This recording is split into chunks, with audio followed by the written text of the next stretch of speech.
Hi guys, welcome to today's video. Today I wanted to sit down and chat with you guys about my weight loss journey, how I lost 23 kilos in 12 months, and basically not only the physical but the mental journey I've been on, and to give you guys any tips and tricks, anything that I've picked up about weight loss and health and fitness. I want to kind of tell you a little bit about my journey, my background.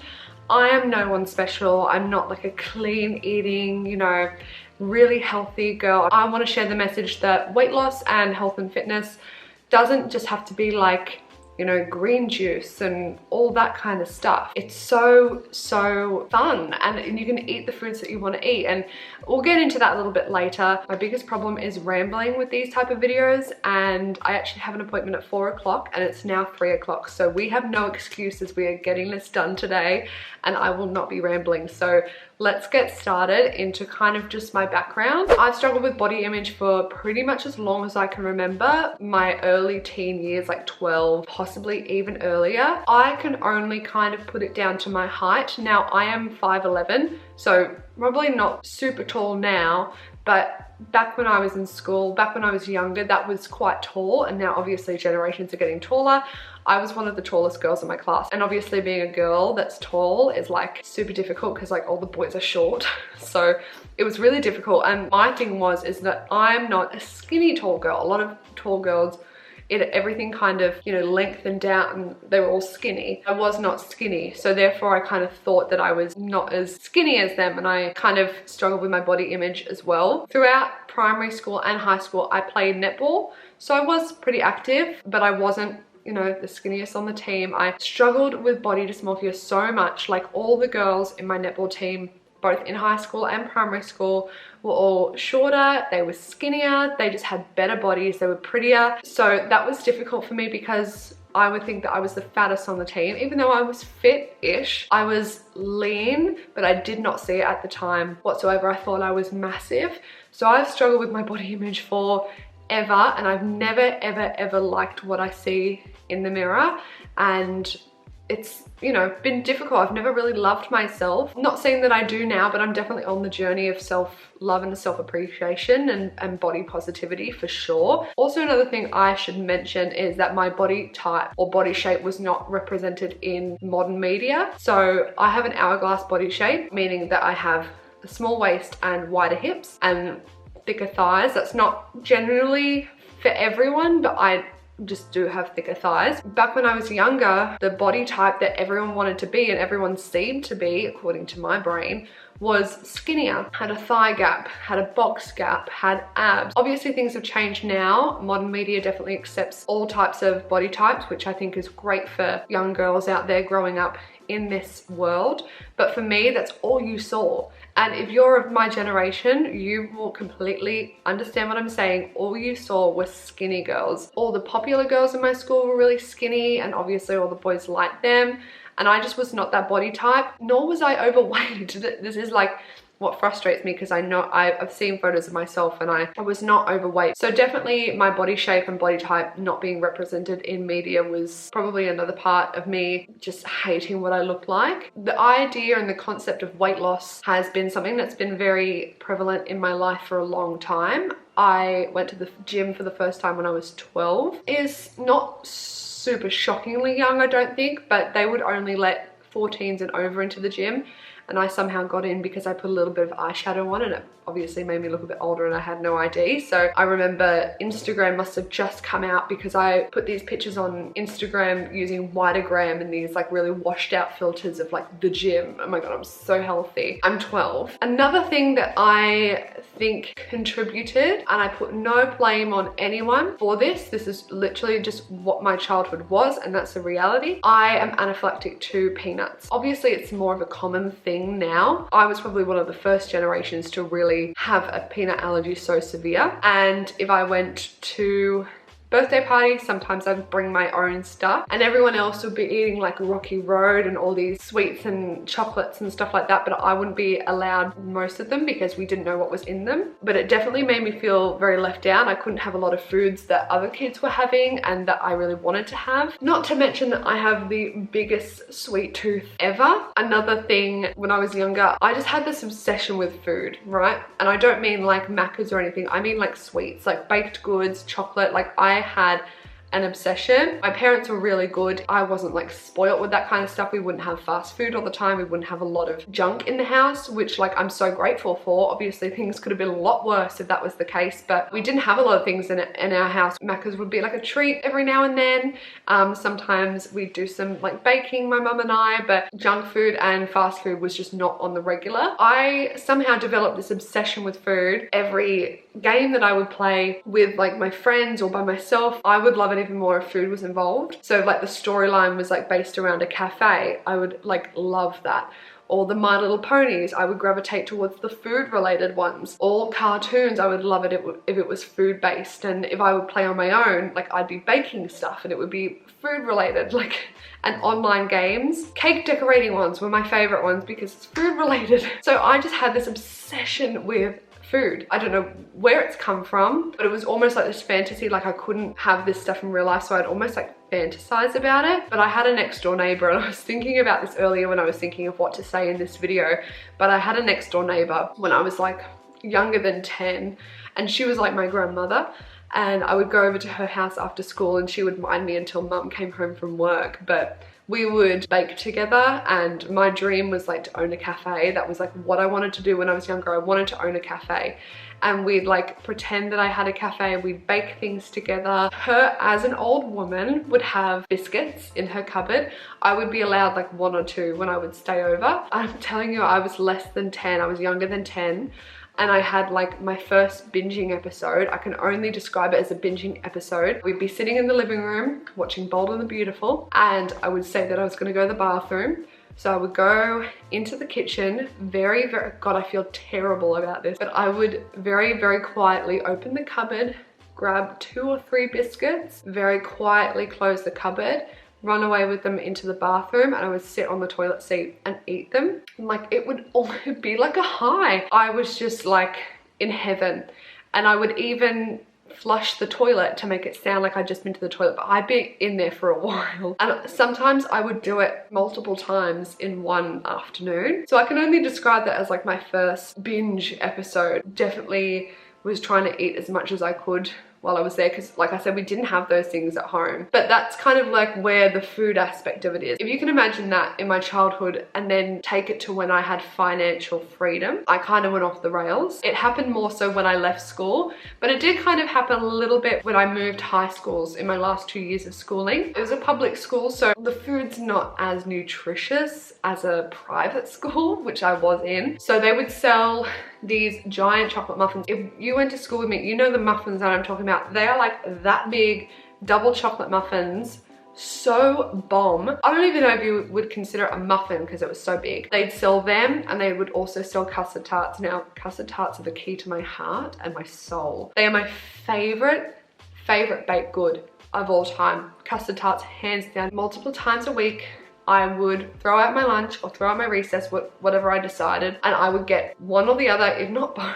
And that would be like my lunch or my recess. There might have been weeks that I went without doing that. And then when I left school and I had even more financial freedom, and when I say that, I mean I had a job, I had my own money coming in, I went a bit nuts. I don't want to throw Danny under the bus, and I don't think any of this is his fault, and he always feels really like terrible. He's like, it's my fault, babe, it's not your fault. It was me releasing years of not being able to binge. So we would eat packets of biscuits. I'm talking like, but he would not gain a kilo. Obviously, 4 years later, after like eating packets of biscuits in one night, just eating junk all the time, like not even touching a piece of fruit, it definitely took its toll on me. Be surprised, because that's not where things really kicked off. It's when I actually started to try and make the change, was when I got to my biggest, I believe anyway. So now we're going to move on to my attempts of weight loss. So like I said, I've tried multiple times in my life. Tried when I was like 12, tried when I was losing weight for the year 10 formal. I've tried when I was in year 11 or 12. Then I tried again after that, and you guys might remember my weight loss vlogs years ago. I actually recently just rewatched them for the first time. That journey went on for about 2 months. Then my pop passed away, and I did trek on a little bit longer. It was just not sustainable. After then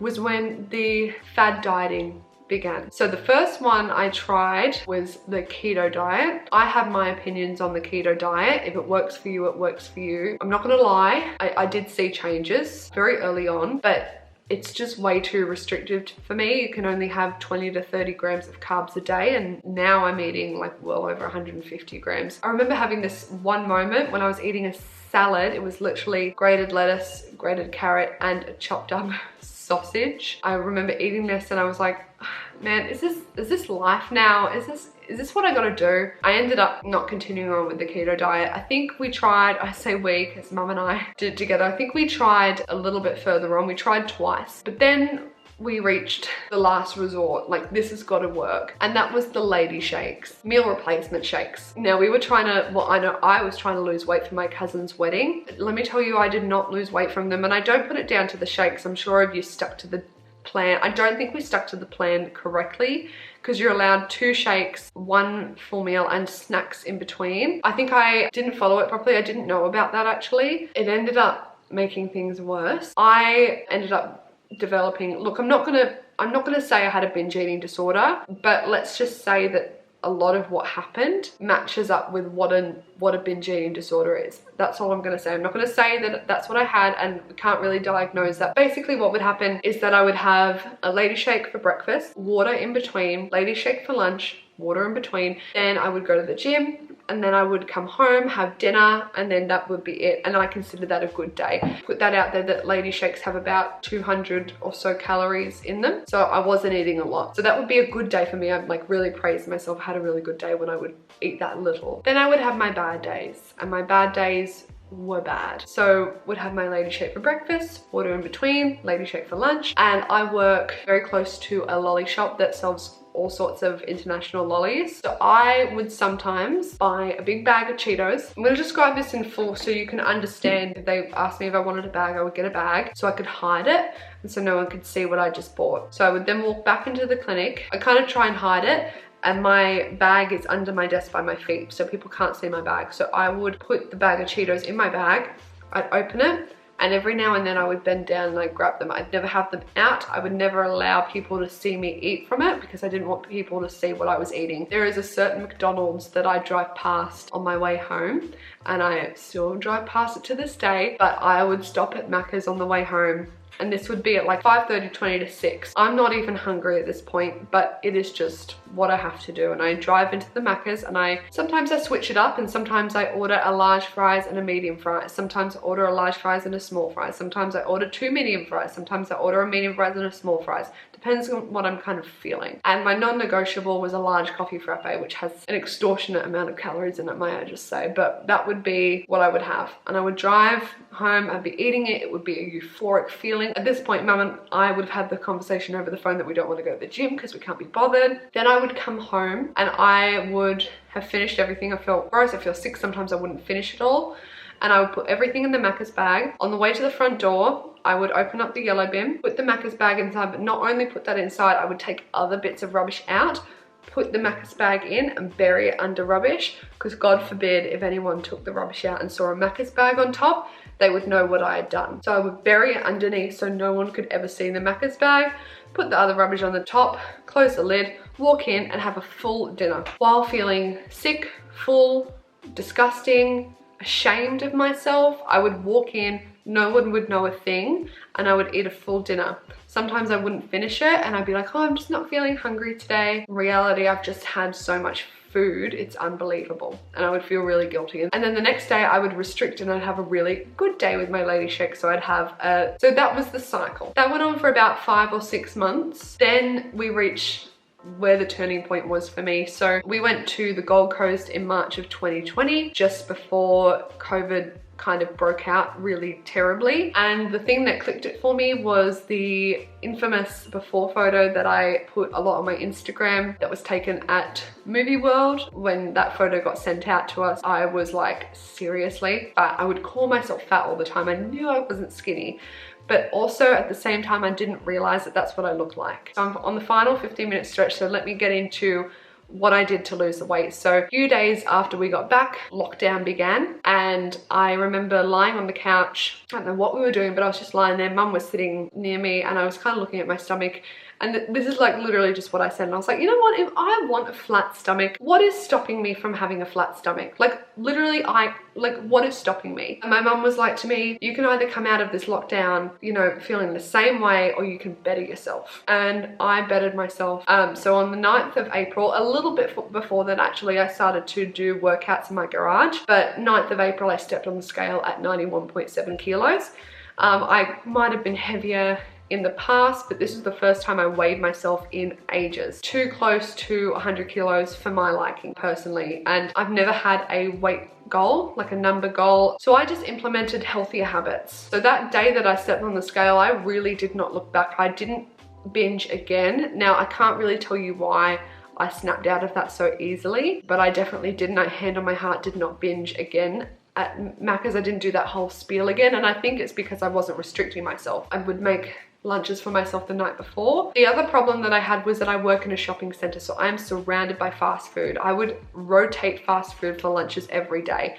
Sushi, McDonald's, a Porto, Subway, I would rotate it all. So I ended up making healthy lunches for myself the day before, and I've never had a problem with healthy food. I love a good salad, so I'd make myself a chicken Caesar salad and a mango smoothie.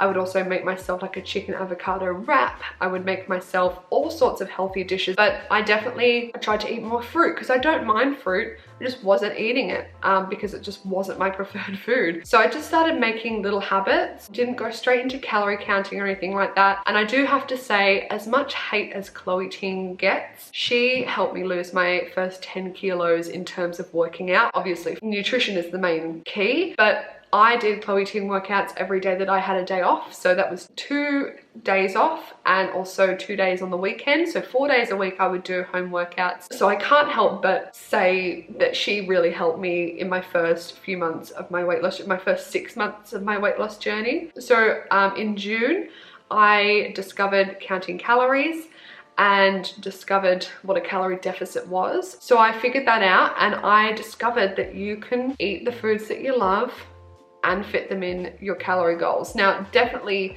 back when I discovered that, I definitely ate way more healthier than I'm a little bit more lenient now because I can afford to, because I've learned more about what my body can handle. You can definitely fit in the foods that you love in your calorie goal, and I think that's what's made this journey so easy for, well, I'm not going to say easy, but so sustainable for me, because I haven't been restricting. And like I said, in the past, we can see that when I restrict, it does not work out well for me. It does not end well. Calorie counting sounds so evil, but it's being in a calorie deficit. I swear to God, you guys, I feel like I have unlocked the key for weight loss. I've tried so many times in my life. It's what I've wanted to love my body and make this change. When I got to a point where I was unhealthy, I was overweight, and I was making very poor health decisions, I found that calorie deficit is literally the key. You've got to remember that calories equal energy, and energy is what your body needs to survive. So don't be cutting down to something stupid like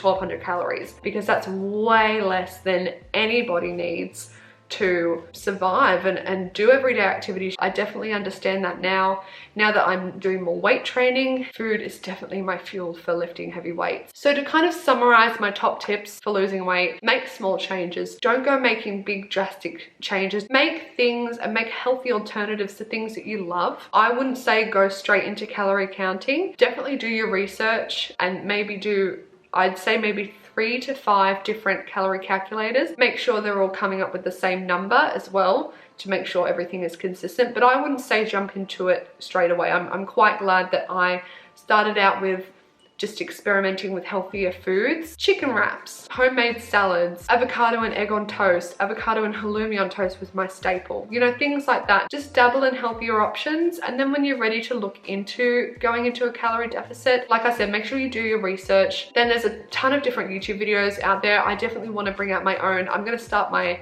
cut/deficit next week, so I'm actually going to probably give you guys some really good tips and some food hacks, and still eating custard and cereals and things like that and still being able to lose weight. So I'm definitely going to give you guys some more in-depth tips and tricks. So I'll go into that in more detail in those videos because I am running out of time. If you haven't been to the gym, start out with some body weight exercises, but I've got to tell you that lift some weight, more muscle mass is going to equal more calories burnt at rest. So just really ease yourself into it. Like I said, don't restrict straight off the bat.